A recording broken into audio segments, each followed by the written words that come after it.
La première, 15h-16h, majuscule, Eddy Kakelbergs.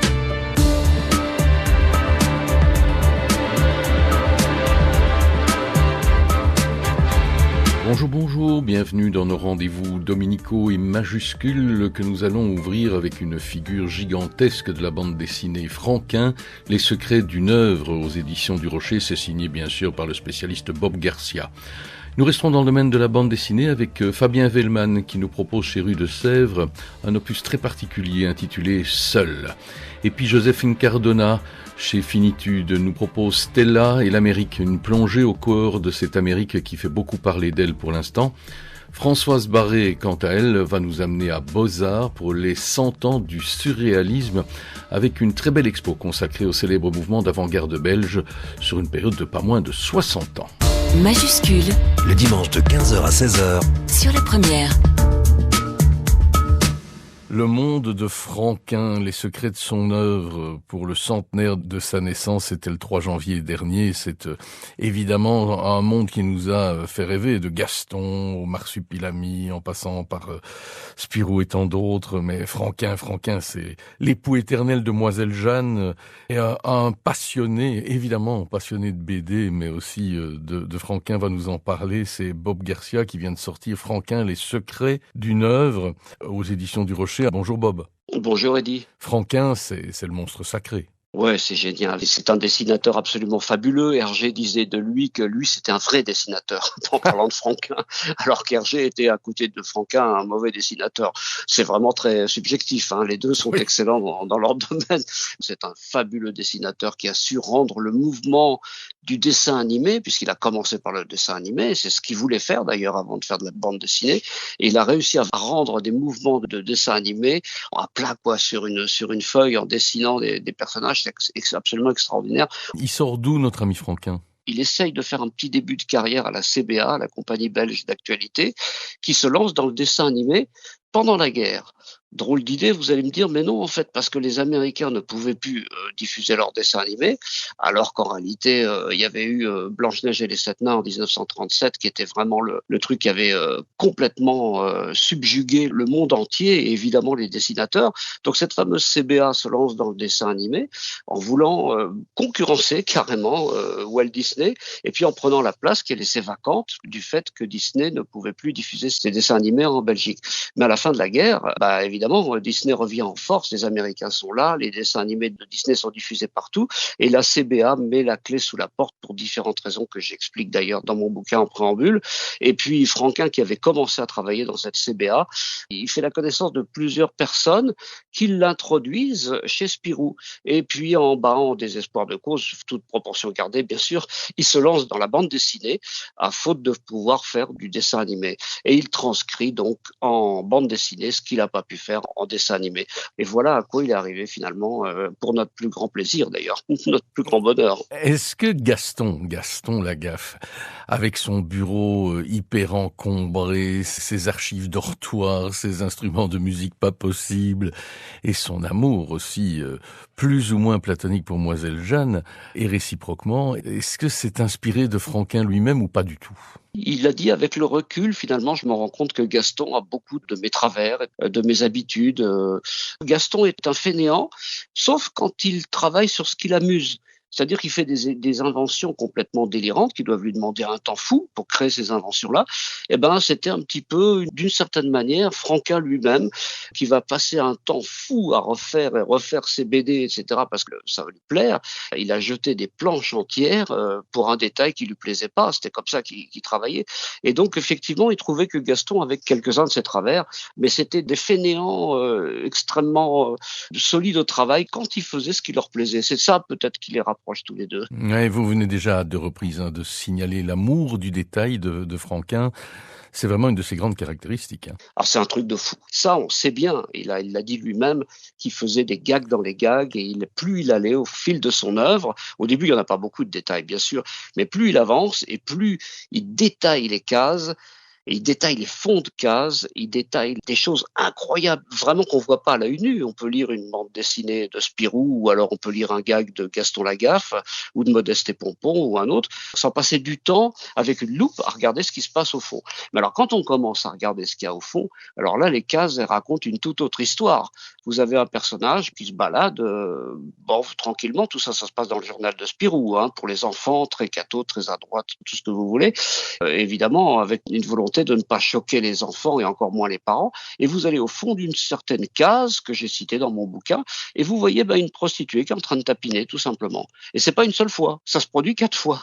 C'était une façon pour Franquin de donner des pieds de nez à ses employeurs qui ont voulu à un moment donné essayer de le réfréner, de le contraindre à faire ceci, à faire cela. Il a dit ok, d'accord, je vais faire ce que vous voulez. Mais en fond de case, il y avait une autre histoire qui était racontée. La vie quotidienne, au moment où il dessine ses bandes dessinées, la vie quotidienne d'un bistrot, par exemple, la vie quotidienne de la rue, la vie quotidienne des gens qui partent au boulot le matin. Et c'est rendu d'une façon extraordinaire. C'est un chroniqueur de son temps, Franquin. Il y a évidemment Gaston et tous ceux qui l'entourent. Tif et Tondu aussi. Ah oui, mais j'ai dû en relever une centaine, je crois, dans mon bouquin, quelque chose comme ça. Il y a des clins d'œil à des personnages d'autres bandes dessinées, de ses collègues. À ceux de Maurice, à ceux de... Ah mais oui. Mais bien sûr, il y a Lucky Luke, il y a Astérix, il y a Obélix, il y a des Schtroumpfs, alors là, en pagaille. Il faisait comme ça des clins d'œil à ses collègues, à ses amis, et puis d'autres clins d'œil que vraiment, je vous dis, il faut passer beaucoup de temps avec une loupe pour analyser tout ça. J'ai eu la chance d'avoir toutes les bandes dessinées de Franquin numérisées, et donc avec l'ordinateur, vous écartez avec 2 doigts, vous savez, vous prenez un dessin, vous l'écartez comme ça un peu avec 2 doigts, et puis là, vous avez des détails, et comme il était dans la précision du trait et tout, on voit exactement ce qui se passe en fond d'image. Je finis mon bouquin, je me dis voilà, tiens, je vais relire encore un peu tel passage, etc. Et je retrouve à peu près autant de détails que la première fois. Donc du coup, le bouquin, au lieu de partir chez l'imprimeur, il a été réécrit en dernière minute en ajoutant ceci, parce que tellement il y en a. Hergé avait son château de Moulinsart, lui, il a son château de Champignac. Oui, d'ailleurs, dans le livre, je consacre à chaque fois que c'est possible, bien sûr, des passages assez importants entre les correspondances qu'il y a entre les œuvres d'Hergé et de Franquin, qui semblent se correspondre à distance. Il y a une influence, qui soit volontaire ou non, j'en sais rien, mais une influence qui existe entre ces 2 œuvres-là. Par exemple, dans l'héritage de Spirou, vous avez un explorateur qui s'appelle Well. Ah oui, ça vous rappelle pas un certain Ridgewell, mais plein de choses comme ça. Il y a un sorcier à Champignac, justement, si on parle du château, il y a des bohémiens qui arrivent et qui, évidemment, qui sont suspectés d'être forcément à l'origine du larcin, etc. Comme dans les bijoux de la Castafiore. Voilà, exactement. Et puis alors, il y a d'autres choses encore plus extraordinaires. Dans Les Pirates du Silence, il y a un chauffard mondain qui porte un nom à rallonge, Juan Corto, etc., etc.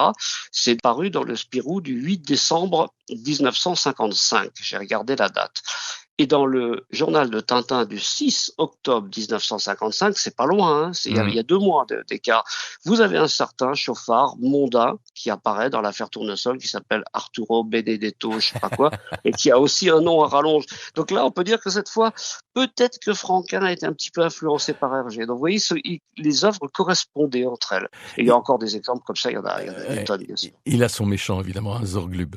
Alors, Zorglub, c'est le méchant, mais le méchant un peu paumé quand même, parce qu'il fait tellement d'erreurs, etc. Mais c'est le Rastapopoulos de Franquin, si on veut, d'une certaine manière, moins méchant quand même que Rastapopoulos, mais ça correspond aussi à une crainte de l'époque.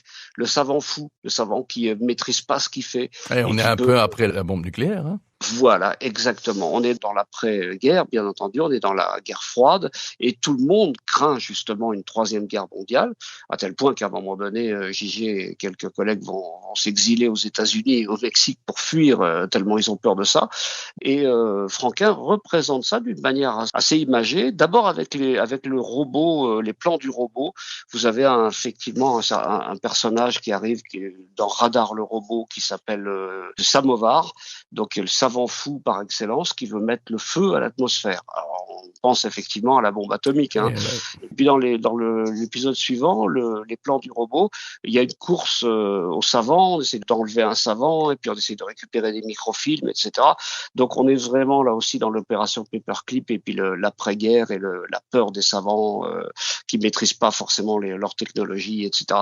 Donc ça s'inscrit vraiment dans l'air du temps, l'œuvre de Franquin. C'est une chronique. On pourrait encore parler bien sûr du Gaffophone, on pourrait encore parler évidemment de Zantafio, le fameux cousin maléfique de Fantasio, de Monsieur de Mesmaeker et ses contrats qu'il n'arrive jamais vraiment à faire signer, et puis aussi de Modeste et Pompon, c'est le couple idéal des années 50. Oui, là, on est dans l'après-guerre, mais il faut absolument rattraper le temps perdu, parce que pendant la guerre, on a manqué de tout, on n'avait rien, et il faut vivre coûte que coûte, profiter, s'éclater, voilà. Et on dit en tout cas à la ménagère que elle va être super heureuse si elle achète tel et tel et tel et tel appareil, quitte à s'endetter jusqu'à la fin de ses jours, mais enfin au moins elle aura le dernier aspirateur, le dernier frigidaire, le dernier tout ce que vous voulez. On est dans cette surconsommation de l'après-guerre, donc voilà, les 30 glorieuses, comme on a dit. Et puis petit à petit, on s'est aperçu que ces 30 glorieuses, elles n'étaient pas si glorieuses que ça, et que finalement cette consommation, est-ce qu'on avait vraiment besoin de tout ça pour être heureux?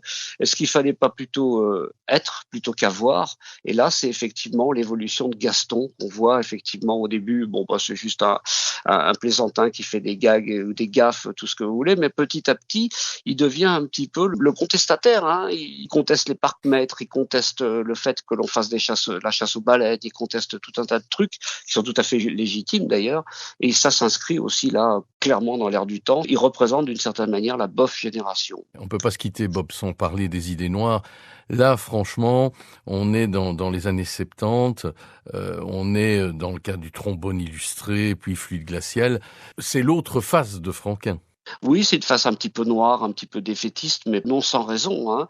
Et si vous reprenez les idées noires, justement, ce que j'explique dans mon bouquin, vous avez des gags de Gaston tels quels, hein, vraiment écrits tels quels dans Gaston, qui sont reproduits, mais sous l'angle d'une vision très très noire, où là on a des militaires qui sont vraiment des va-t-en-guerre, qui s'amusent avec des grenades, ils jouent à la pétanque avec des grenades, des gars, bon c'est terrible, hein. Et puis encore plein d'autres trucs, il y a un pamphlet contre la peine de mort, etc. Donc vous avez plein de choses comme ça qui sont encore dans l'air du temps et qui sont de plus en plus négatives. On a dit que c'était lié à la dépression de Franquin, je suis pas très sûr, mais bon, en tout cas c'est dans l'air du temps et il a voulu faire rire avec ça quand même, malgré tout, avec ses idées noires. C'est d'un cynisme et de l'humour noir absolument redoutable. En tout cas, depuis le 3 janvier dernier, date de son 100e anniversaire, votre livre Franquin, les secrets d'une œuvre, nous livre, mais tous ces riches détails dont on ne s'est peut-être même pas toujours rendu compte et que grâce à vous, on peut aller redécouvrir et défricher. Franquin, les secrets d'une œuvre, c'est aux éditions du Rocher. Merci Bob Garcia. Merci beaucoup, Eddy.